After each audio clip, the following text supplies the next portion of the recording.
On the morning of the 9th of April, 2002, Queen Elizabeth II walked behind the coffin of her mother into Westminster Abbey. She had been on the throne for 50 years and 1 month.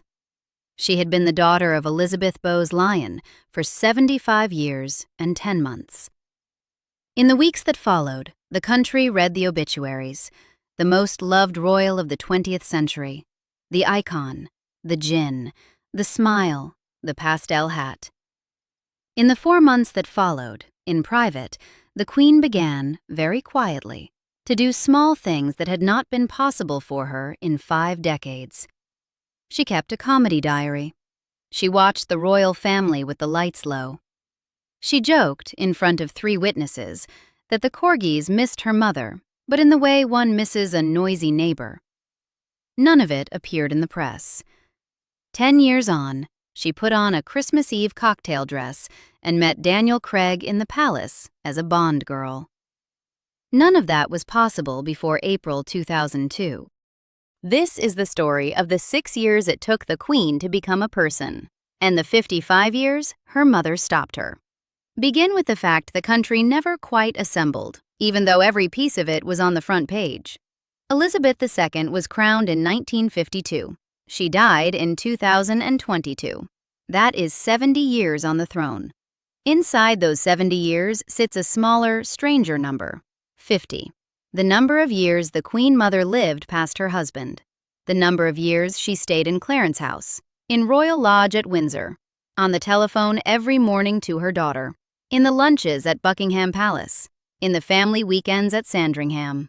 50 years of widowhood. 50 years in which she had no constitutional role and an enormous social one. 50 years in which the daughter who had become queen at 25 was the junior matriarch in every room her mother also stood in.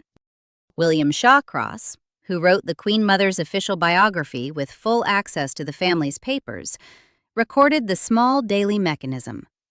Mother and daughter spoke almost every morning by telephone. Staff at Buckingham Palace later said that the calls helped the Queen keep her composure during the bad years, the divorces, the press wars, the fire at Windsor. Diana.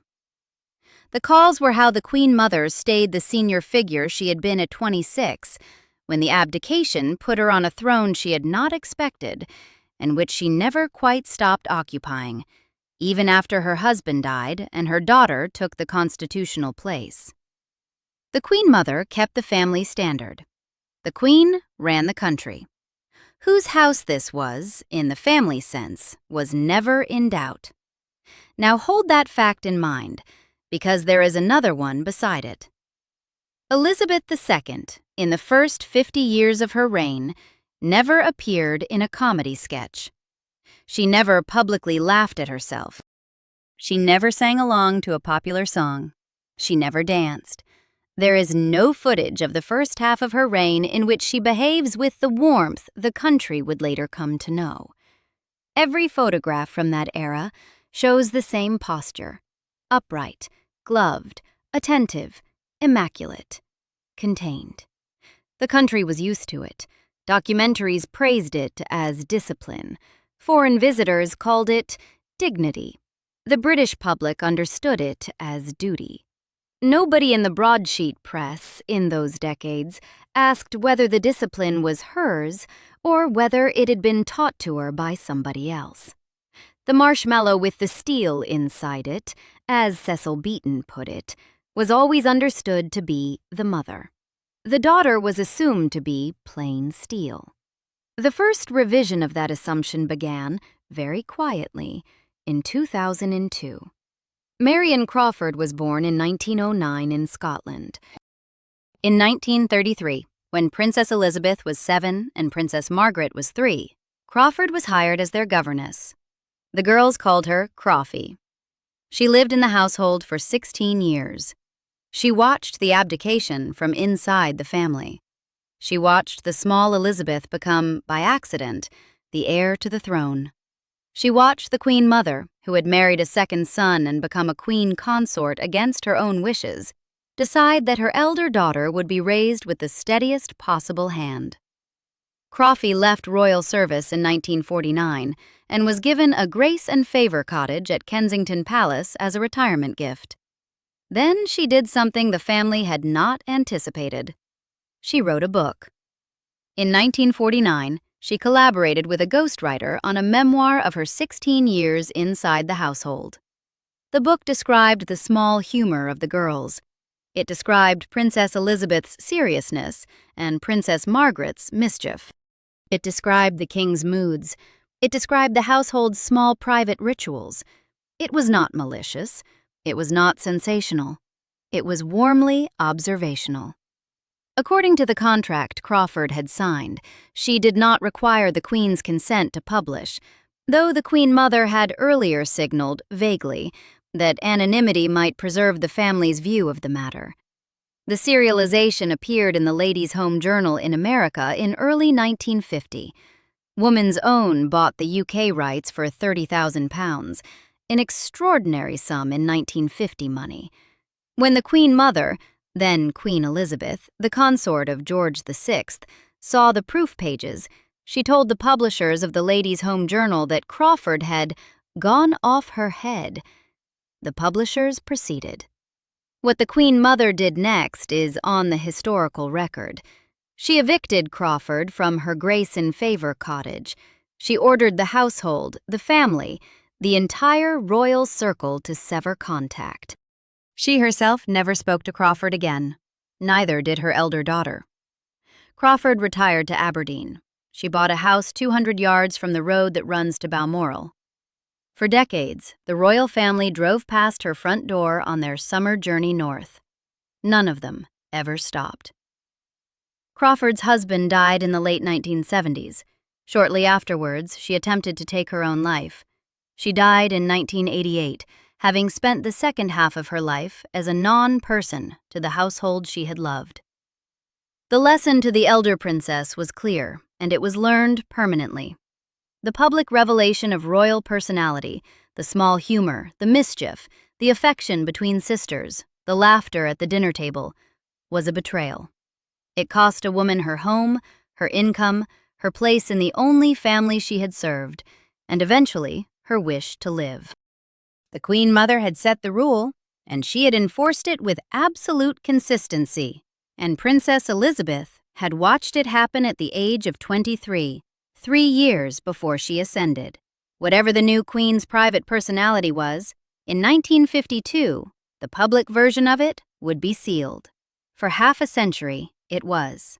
Now consider what that meant in practice. Inside the first decades of the reign, 2 principles ran in parallel. The constitutional principle, that the monarch belonged to the public and would not be heard in any unguarded voice, and the family principle, that the Queen Mother was the senior figure, the family standard, the woman whose taste defined what was permissible and what was common. The Queen Mother had been very clear, across her decades as consort and widow, on what she considered common. Television comedy in which the family's manners were imitated was common. Press exposure of family weekends was common. Royal performers appearing alongside variety entertainers was common. Sincere public emotion, of the kind the country would later demand during the Diana Week of 1997, was common. The Queen's mother had a horror of common, in the precise 1930s social sense of the word, and she taught her elder daughter to share it. The result, across 50 years, was a queen who was understood by the country as cool, contained, gracious, and rarely fully visible. The warmth that her staff would later attest to was almost entirely off-screen. Angela Kelly, who became the Queen's dresser in 1994 and stayed with her for the rest of her life, said the Queen had a wicked sense of humor and was a great mimic. Kelly mentioned that the Queen could do uncannily accurate impressions of American presidents, of Tony Blair, of Boris Yeltsin. None of those impressions ever reached the public. They could not. Rowan Williams, who served as Archbishop of Canterbury from 2002 to 2012, that is, across the exact decade we are about to discuss, later said the Queen was extremely funny in private and was quite prepared to tease, and to be teased. Not everybody who met her understood how funny she could be, Williams added, because she did not perform the funniness in public. Alexander Armstrong, the broadcaster who knew her socially, described how the Queen and one of her equerries used to send each other wickedly funny letters in which they wrote as their respective dogs. None of it reached the press. None of it could. What you had, by the late 90s, was a sealed system. A queen who was, in private, a witty, mimicking, dog letter-writing, slightly mischievous woman of 70, and a public version of the same woman who never broke character, never appeared in a sketch, never danced, never sang, never laughed visibly enough to be photographed laughing. The seal had a name, and it lived at Clarence House, and it telephoned every morning. The seal broke on the 30th of March, 2002. The Queen Mother died at 15 minutes past 3 that afternoon at Royal Lodge, Windsor, aged 101. Her daughter, the Queen, and her niece, Margaret Rhodes, were at her side. The country, which have loved her grandmotherly icon version for half a century, queued through Westminster Hall for 4 days to file past her coffin. The funeral on the 9th of April was the largest royal funeral the country had staged in 5 decades. 10 million people in the United Kingdom watched it on television. More than 1 million more lined the 23-mile route from central London out to St. George's Chapel, Windsor, where the Queen Mother would be buried beside her husband, George VI, and her younger daughter, Princess Margaret, in the chapel that still bears the King's name. The Abbey's tenor bell tolled 101 times, one for each year of the life that had just ended. A massed pipe band of 192 musicians, drawn from 13 British and Commonwealth regiments, accompanied the cortege. After the service, the wreath that had been placed on the coffin was lifted off and laid on the tomb of the unknown warrior, a deliberate echo of what the Queen Mother had done on her wedding day in 1923, when she had stopped, as a bride, to place her bouquet on that same tomb. The country was being shown, in every gesture of the funeral, how to remember her. As icon, as wartime constancy, as marshmallow with steel. The Queen, 50 years and 1 month onto the throne, 75 years and almost 12 months past her birth, followed her mother's coffin into Westminster Abbey. 7 weeks earlier, she had buried her sister. Princess Margaret had died on the 9th of February at the age of 71. The Queen had become, in less than 2 months, the last living child of her parents and the senior matriarch of her own family. There was nobody senior to her anymore. There would not be, again. In the weeks immediately after, the country watched her closely. The Christmas broadcast that December was a sober, photograph-flanked acknowledgement of her 2 losses. She placed pictures of her mother, her father, and her sister behind her as she spoke. The text on royal.uk preserves it. "Mine were very much part of my life," she said, "and always gave me their support and encouragement." There is no mischief in those lines. There is grief, contained in the public form she had spent 50 years perfecting. But something else was beginning in the small mechanism of daily life. Anne Glenconner, who had been a maid of honor at the Queen's coronation in 1953, who married Lord Glenconner in 1956, and who served as a lady-in-waiting inside the royal circle for decades, published her memoir, Lady-in-Waiting, in 2019. Glenconner's account is sympathetic to all parties. She does not portray the Queen Mother as malicious. She describes a household in which a particular standard of behavior was kept by a particular senior woman, and she notes, in the careful manner royal memoirists deploy when they wish to be heard without being quoted as defamatory, that the standard relaxed after that woman's death. Hardman, Vickers, Bedell Smith, Marr, the next generation of biographers, writing in the decade after, would all draw on a similar pattern. The post-2002 Queen was the same woman, but in slightly different lighting. The interviews were a little warmer. The smiles in the photographs, slightly less protocoled. The flickers of mimicry, which Angela Kelly and Rowan Williams and Alexander Armstrong all separately described as constant in private, began, very occasionally, to surface in public. The country did not name what was happening. The country only noticed, gradually, that the Queen was a little less contained than they had remembered her being. Then, in 2007, came the test. It was the 10th anniversary of the death of Diana, Princess of Wales. Princess Diana had died in 1997, in the year of the Queen Mother's most documented week of family management. The Queen's response to Diana's death in that week had become a national grievance. The slow return from Balmoral, the delayed broadcast, the flag at half-mast. The Queen Mother had been at Balmoral with her elder daughter that week, 97 years old, working with her family on what later observers would describe as a closing of the ranks. By 2007, the Queen Mother had been dead 5 years. The decisions about how to mark Diana's 10th anniversary belonged to the Queen and to Princess William and Prince Harry alone. There was a memorial service at the Guards Chapel on the 31st of August, 2007. The Queen attended. Prince Philip attended. The princes had asked their grandmother to come. She came. There was a rock concert at Wembley on the 1st of July, Diana's birthday, organized by William and Harry. 70,000 people attended. The Queen sent a message of support. Camilla, the Duchess of Cornwall, did not attend the memorial service, deliberately, so as not to divert attention. It was a different kind of week than the Diana week of 1997. It was not a week the Queen Mother would have orchestrated. It was a week the Queen handled in her own way, with her grandchildren leading, and her own attendance signaled as endorsement, rather than as imposition. And then, and this is where the brief becomes essential to its own argument, in 2012, the Queen agreed to do something the country had never imagined possible. 5 years ago, she had said yes to a private memorial. Now she was about to say yes to a public performance.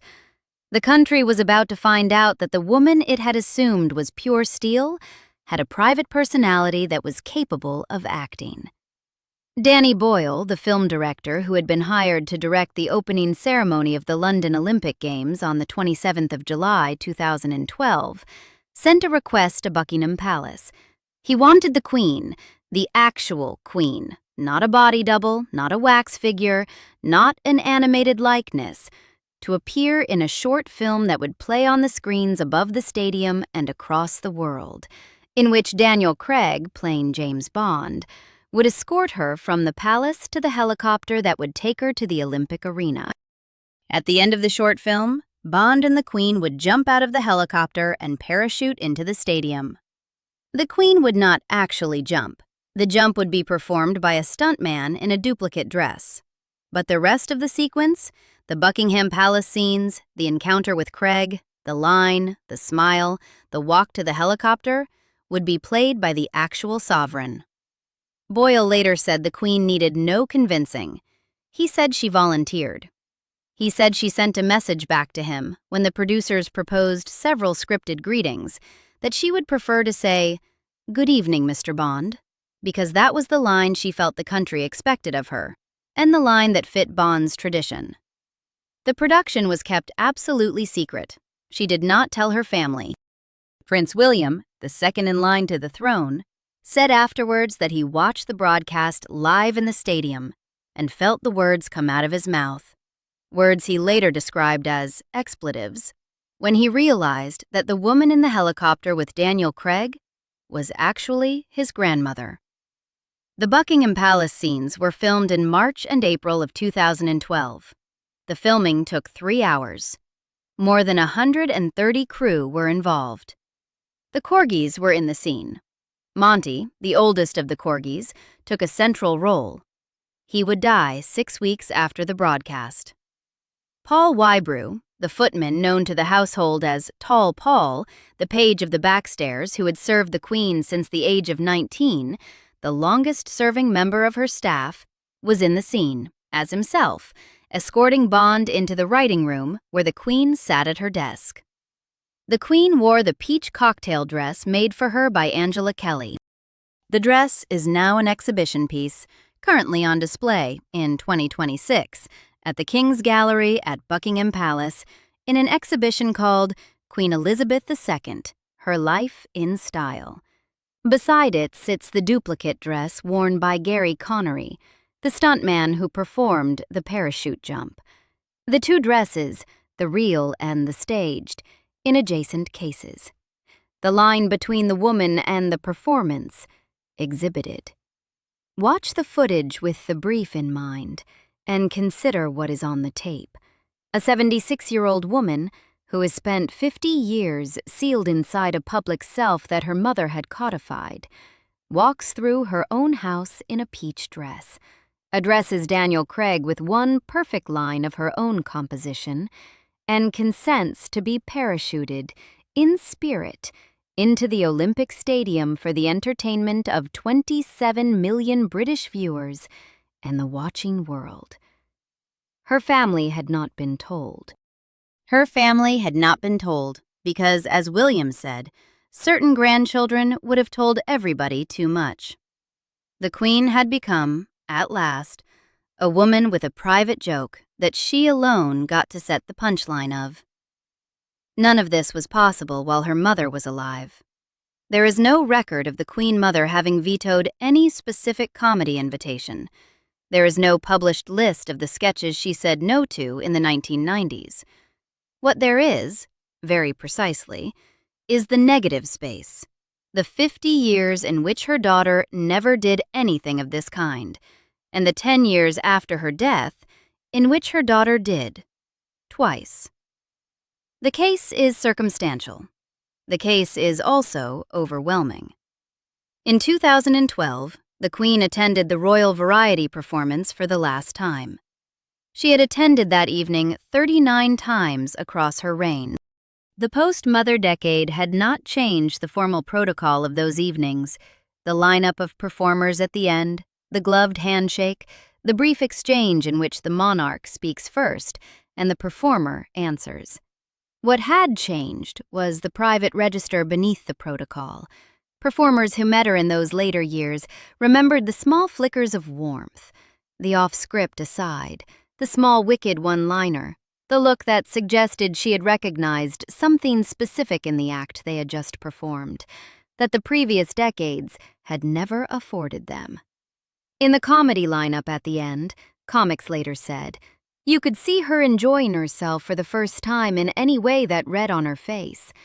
There were public moments, too. The dry one-liner to Justin Trudeau at a Commonwealth summit, "Thank you, Prime Minister, for making me feel so old." The aside to the assembled world leaders before a photograph, "Are we supposed to be looking like we are having a good time?" The off-microphone remark at a state event, picked up by chance, in which she sounded for a moment like an actual 90-year-old grandmother making a joke about her shoes. Each of those moments individually was small. Each could be explained away as a flicker. Together, across the post-2002 decades, they made a pattern. By 2022, the country had had 20 years of a slightly different queen. The visible warmth that had been building, quietly, since the 4 months after her mother's funeral, was about to be returned to the country in its most distilled form. For her Platinum Jubilee, 70 years on the throne, Buckingham Palace itself proposed a short film.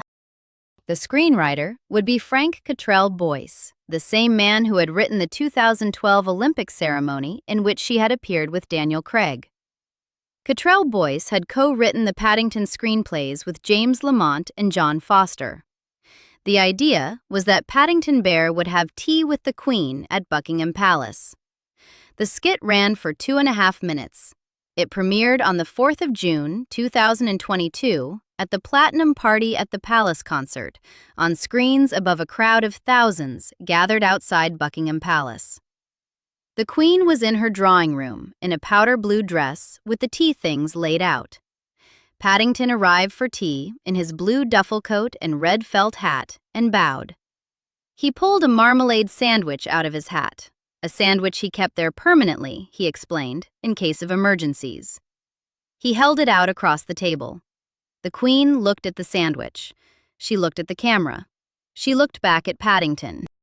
Then, with the timing of a comedian who had been waiting 50 years for a straight man this good, she reached into her own black handbag, the handbag the country had spent 7 decades watching her carry into stadiums and parliaments and Commonwealth meetings, and she produced an identical marmalade sandwich. "So do I," she said. "I keep mine in here, for later." The crowd outside Buckingham Palace, watching it on the screens above the concert, laughed. 2.5 minutes earlier, they had been watching a queen they thought they understood. By the marmalade sandwich line, they were watching a person. Cottrell Boyce told Variety afterwards that the Queen loved acting. He said her performance was brilliantly timed. He said she had to act with an eye line and a stand-in because Paddington was not actually in the room. He said the first few takes of the marmalade sandwich line were a touch too harsh. She had delivered it as a command, when comedy required a confidence, and she nailed it on the takes that aired. He said the idea had originated not from external producers, but from Buckingham Palace itself. 3 months later, on the 8th of September 2022, the Queen died at Balmoral. She was 96. The official cause was old age. The country buried her at Westminster on the 19th of September. The line in state at Westminster Hall, between the 14th and the 19th, drew 250,000 mourners. Among the items left outside Buckingham Palace, beside the flowers, were marmalade sandwiches. Children left them. So did adults. Prince William, asked about the tribute by a reporter, joked that Paddington had knocked the corgi off the top spot. He said the corgis would not take it well. He said it with the smile of a man whose grandmother had finally been understood, in her last decade, in the way she would have understood herself in private all along. The country was burying the Queen the country had finally been allowed to meet. This is the part the obituaries did not quite assemble. For the first 50 years of her reign, the country had loved Elizabeth II in the way one loves a dignified institution. They had loved her uprightness, her stamina, her sense of duty, her constancy. They had not particularly loved her warmth, because they had not been shown her warmth. The warmth had been a private possession, sealed inside Buckingham Palace and Sandringham and Balmoral, behind the protocol her mother had taught her. For the final 20 years, the country fell in love with her differently. They loved her capacity to play the joke against herself. They loved her willingness to walk through her own house in a peach dress for Daniel Craig. They loved her producing a marmalade sandwich from her handbag with the timing of a born comedian. They loved her dry one-liners. "Thank you, Prime Minister, for making me feel so old," to Justin Trudeau. "Are we supposed to be looking like we are having a good time?" to the assembled world leaders at the photo. The Washington Post obituary on the day after her death summarized the laying with one short headline. "The Queen," the headline said, "was wickedly funny, as James Bond and Paddington Bear found out." The headline did not say what the obituaries elsewhere never quite said. The wickedness had been there all along. The wit had been there all along. The willingness to play a comic scene had been there all along. The marshmallow with the steel inside it, the one Cecil Beaton had named for the mother, had a daughter who had inherited only the steel in public and had kept the marshmallow private for half a century. For half a century, the woman who had taught her to keep it private was alive and on the telephone every morning and at Sunday lunch, and at Christmas at Sandringham. And then, for 20 years, that woman was not. The audience knows this. The most liked comment beneath one of this channel's videos says it in 8 words. Queen Elizabeth really came to life after her mother died. Another says, after her mother died, the Queen looked more relaxed. Another, smaller, less voted, she wouldn't have been able to do the Bond skit or the Paddington skit if her mother was around. The country had assembled the case in pieces, in passing, in the comment threads underneath unrelated videos, long before any single biography did so as a thesis. The country knew. It had simply not been pressed to say it out loud. The biographers in the next decade will say it. The headline writers, in their understanded way, already have. The Washington Post said it on the 9th of September 2022. Frank Cottrell Boyce said it on the same day to Variety, when he praised the Queen's comic timing.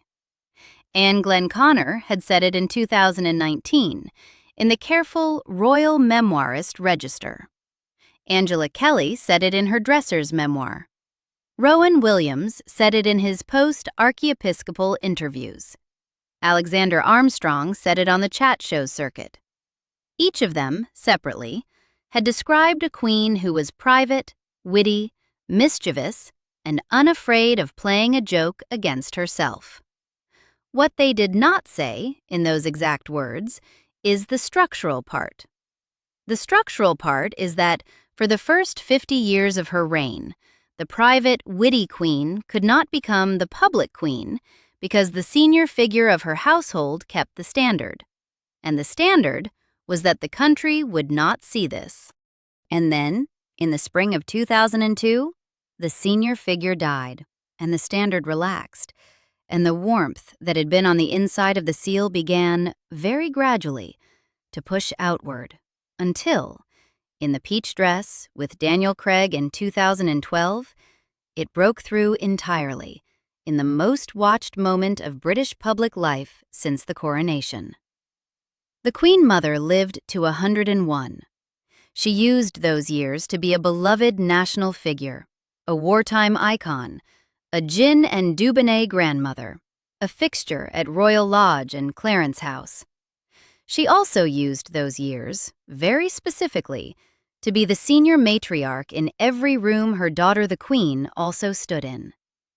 The daughter, in those rooms, kept her own warmth in private. The daughter, after the matriarch died, gradually stopped doing so. It is the most generous reading of the Lane this channel can offer. It is the reading the audience has already supplied. It is the reading the documentary record, Bond, Paddington, the dog letters, the impressions, the dry asides to prime ministers, has been quietly verifying for 20 years. The biographers will catch up. The country, in the end, has already caught up. The 2-line eulogy is in the comments section, 6 words, with 254 likes attached to them, and another 50 likes for the variation underneath it. The corner of the internet that watches this channel knew the headline before the newspapers wrote it. Queen Elizabeth II walked behind one coffin in April 2002 and was carried inside one coffin in September 2022. Between those 2 mourning processions through Westminster, she lived 20 years and 5 months as a woman who had finally stopped explaining herself to her mother. The first decade was quiet. The second decade was the Bond girl and the marmalade sandwich. Neither was a late blooming. Neither was a kindly old lady relaxing into retirement. Both were Elizabeth, undefended at last, doing things her mother would have called, and frequently did call, common. The country loved the late Queen for the warmth that emerged after 2002, without ever quite saying what the warmth had been forced to wait 50 years for. The audience says it now. So does the documentary record. The Queen Mother was not a person who let her daughter be herself. She was the reason her daughter spent the first half-century on the throne being someone else.